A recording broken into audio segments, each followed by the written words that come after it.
I am at Southwest Audio Fest 2025. If you enjoy this interview, please kindly click like and subscribe to my What's Best Forum YouTube channel. I'm very happy to meet Dan Wright of ModWright Instruments for the first time. Great to meet you. Pleasure. Thank you. Dan has been making modifications to existing products for many years, starting originally with DACs, I believe. Correct. In 2000, we were modifying perpetual technology DAC, and then we went on to do tube mods for a number of CD, SACD players.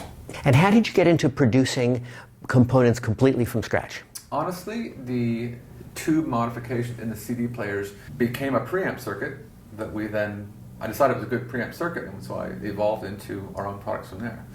And tube preamps were some of the first product of our own design that we made. Tell us component by component what you're exhibiting here today. First of all, amplification is the KWA99 monoblocks. These are solid-state MOSFET monoblocks, 100 watt into 8 ohms, 200 watts into 4. Your DAC modifications, I think, had some tube components to it. Correct. The very first ones were not. The perpetual technology did not, but we went on to do more.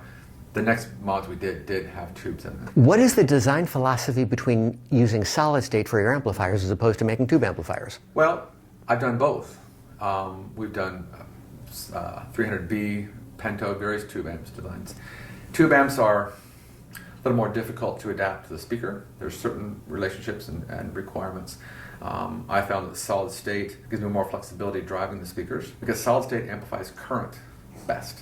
Tubes amplify voltage best. So I found that tubes in line level products are wonderful, whereas solid state in the amplification is ideal. And I also have an integrated, it's a hybrid integrated with a tube line level component and solid state power component.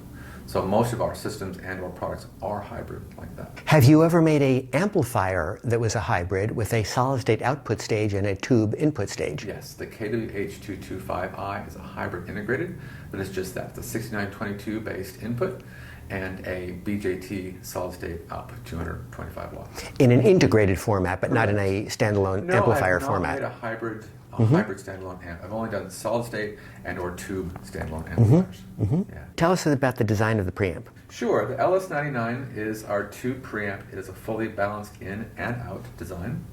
It is 6922 tube based. It has an outboard power supply which is on the floor. A common thing we do with tube line level designs is to make the power supply outboard because I like to use line level transformers, and the noise from adjacent transformers, power transformers, is not good. It also gives me a more compact form factor, which I think is attractive in this series of products. Now you say balanced input and balanced output. Is it a true differential circuit in the middle? It is not. Okay. It is actually, and this is a common way I like to design things. The transformer coupling in and out achieves the phase splitting and phase integration. The circuit inside is actually single-ended. I like this because when you have a true balanced design, where you have a really good matching between your plus and minus phase signals, and it's not always easy to do. And there's oftentimes more problems with that than simply using, like I said, an ideal transformer as the phase integrator and phase splitter. Jeff Rowland's done this. A lot of people have done this over time, and there's different opinions about it, I know. But it's the way I prefer to do it. Tell me a little bit more about that underlying philosophy. So if it's a single-ended circuit in the middle, why convert a single-ended input to balanced, I guess using a balancing transformer? Correct. And then an unbalancing transformer at the output? Correct. Why not keep it just natively single-ended from beginning to end? You could do that. Because this is a balanced design, I want to have balanced outputs. In this case, the transformer is used for both, for single-ended and balanced. And a lot of people think, well, why add a transformer if you don't have to? There are benefits to it: galvanic isolation, inductive loading. There's a lot of interesting things that common mode do noise reduction. Very, very well. Absolutely. So in the case where I have both balanced and single-ended in and out, it will be transformer coupled for everything in and out. If it's not balanced, I will not have transformers at all. The phono stage? Phono stage, the PH 9.0 tube phono stage is single-ended in only. It does use step-up transformers by Lundahl. I've been asked to do a balanced input mod or balanced input version, and that will be a higher-end product. I didn't do it only because there's not many turntables that have balanced outputs, at least in the price point for this product. All the higher-end turntables do, and so in the future we might do that. But this is transformer input coupled for moving coil. It does use step-ups. For moving magnet, it is not. That's the difference between moving coil and moving magnet, is simply the step-up is in or out. It has adjustable loading on the fly, which is very useful for its moving coil loading only. But it's very useful to adjust, during playback. You can also adjust the gain, 0, -6, -12 dB. You can adjust the loading this way. You've got moving coil, mute, mm, so you can change from a moving magnet, or moving coil and moving magnet on the fly. If you have a second moving coil with a step-up, external step-up, you can run 2 moving coil.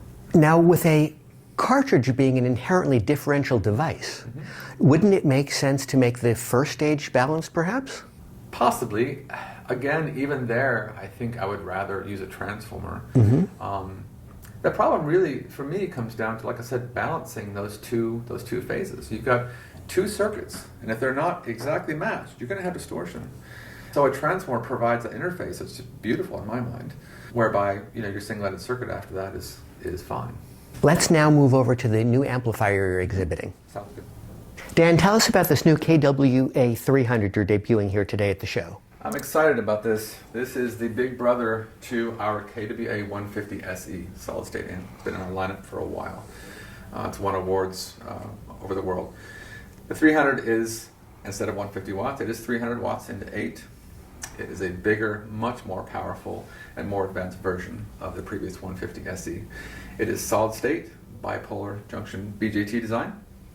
It is 300 watts into 8, about 550 into 4, and will likely be available as a monoblock to the tune of 900 watts into 8. It'll be significantly more powerful. Is the topology Class A, B, or Class A?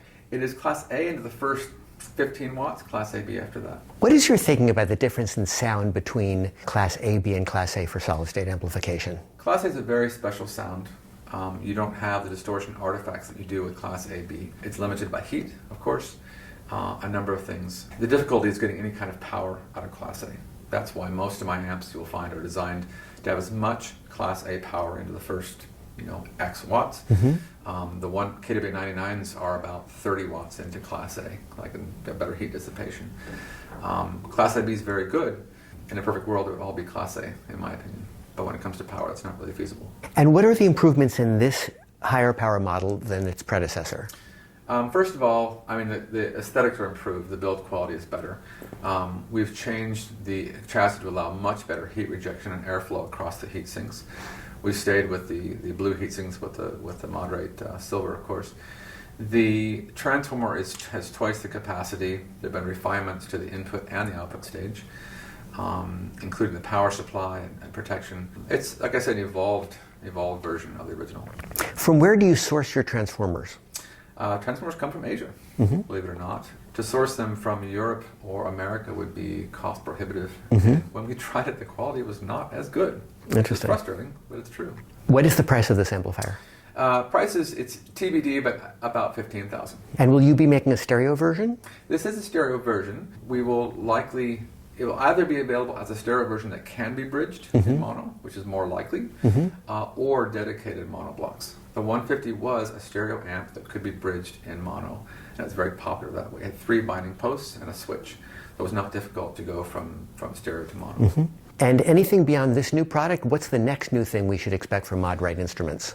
I'm working on a DS audio EQ. Oh, that's for cool. Digital cartridges, yeah. Solid state or tube? It is tube. It is going to be very similar to the PH 9.0 RAA phono, except that it's designed, of course, for the DS audio cartridges. Have you ever considered making a tube tape repro stage? Like for reel-to-reel? Yeah. I looked into it. It's a very, very small market. It's a niche market within a niche market. And when people said, could you modify your phono to add different curves? And I said, sure. And I started talking to people, and they said, well, we also need to have this and that and this. There's so many details. I said, it's a rabbit hole I don't have time to go down. I can't blame you. It sounds amazing. It really does. Very deep rabbit hole I didn't have time for.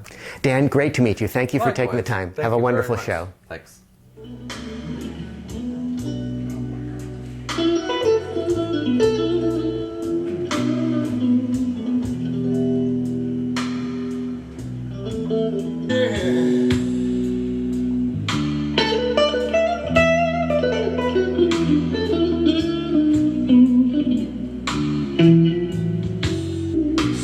engineer was working on an